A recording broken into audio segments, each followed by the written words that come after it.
So Jen, how are you? Not bad, you?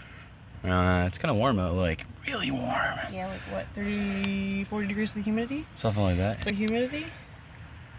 So what do we have vice grips there, Jen? Guys, we're missing this. Hey, a door handle. All right, let's see you do the big install.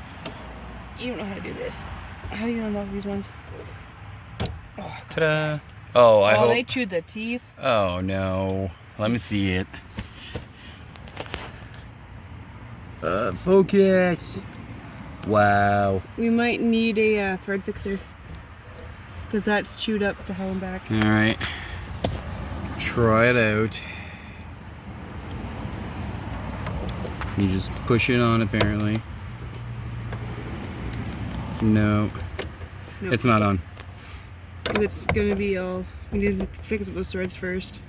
Alright. Well, not getting fixed again.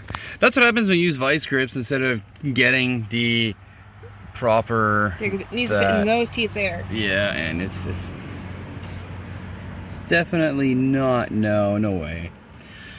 Alright, well, the search continues. Shout out to Mike. So disappointing. You need a file and just go and clean it up. Yeah. It should help. Yeah. Where is he? Where is it? Is it there? Or is it over? I think it's over there. I don't know. Okay, bye.